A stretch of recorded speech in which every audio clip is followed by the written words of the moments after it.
semuanya, perkenalkan nama saya Natasha Januari dengan NIM B1C124161 dan partner saya Septiani Rizky Harudin dengan NIM B1C124179.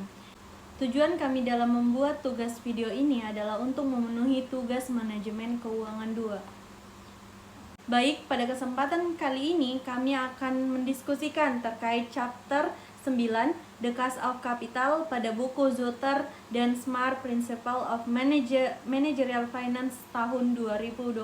Betul kan, Septi? Ya, topik ini penting karena cost of capital atau biaya modal menjadi dasar dalam menentukan apakah suatu proyek investasi akan meningkatkan nilai perusahaan atau tidak. Pertama-tama, apa sebenarnya cost of capital itu? Cost of capital adalah tingkat pengembalian minimum yang harus diperoleh dari investasi jangka panjang agar nilai perusahaan tidak menurun. Kalau pengembalian proyek lebih tinggi dari cost of capital, proyek dianggap layak dijalankan. Jadi, cost of capital itu seperti batas minimum profit yang harus dicapai perusahaannya. Betul, ini juga menjadi tolok ukur dalam penilaian proyek investasi. Oke. Natasha, modal perusahaan bisa berasal dari beberapa sumber. Bisa kamu jelaskan jenisnya? Ada 4 sumber utama untuk modal perusahaan. Yang pertama itu utang atau debt, yang kedua saham preferen atau preference stock, yang ketiga ekuitas biasa atau common equity, yang keempat laba ditahan atau retained earnings. Lalu bagaimana cara menghitung biaya utang? Biaya utang biasanya dihitung dengan yield to maturity, obligasi baru, lalu dikalikan 1 kurang T untuk menghitung manfaat pajak. Kalau saham preferen?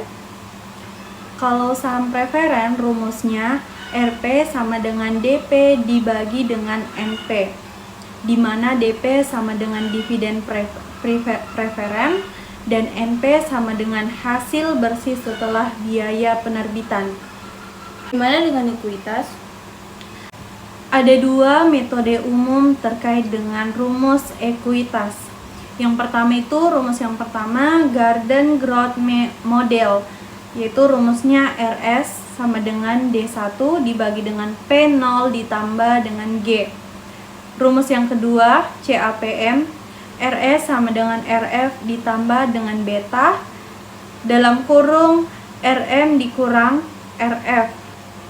Untuk saham baru ada tambahan biaya penerbitan, sedangkan laba ditahan tidak memerlukan biaya penerbitan. Jadi biayanya sama dengan ekuitas biasa. Oke, sekarang kita masuk ke WACC. Apa itu WACC?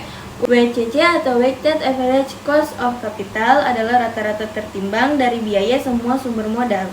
Rumusnya WACC sama dengan WD dalam kurung RD dalam kurung 1 kurang T tambah WP kali RP tambah WS kali RS. Kenapa harus pakai bobot nilai pasar bukan nilai buku? Karena nilai pasar mencerminkan kondisi saat ini yang dihadapi investor dan perusahaan. Nilai buku bisa jadi tidak relevan lagi dengan kondisi ekonomi aktual. Dan katanya WACC ini dipakai sebagai patokan investasi ya? Benar, karena expected return proyek lebih besar atau sama dengan WACC, proyek dianggap bisa meningkatkan nilai perusahaan. Oke, berarti itu terkait WACC ya. Faktor apa saja yang dapat mempengaruhi tinggi rendahnya cost of capital? Ada 6 faktor pentingnya. Yang pertama itu risiko bisnis dan risiko keuangan.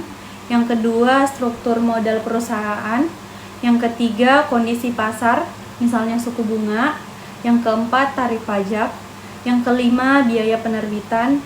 Yang keenam dan yang tentunya yang terakhir persepsi investor terhadap risiko perusahaan. Jadi struktur modal yang terlalu banyak utang bisa berbahaya juga ya? Iya, utang bisa menurunkan WACC lewat penghematan pajak, tapi terlalu banyak utang meningkatkan risiko keuangan dan bisa membuat biaya ekuitas naik. Jadi harus ada keseimbangan. Jadi dari pembahasan kita hari ini bisa kita simpulkan bahwa cost of capital bukan sekadar angka, tetapi dasar penting dalam keputusan keuangan perusahaan.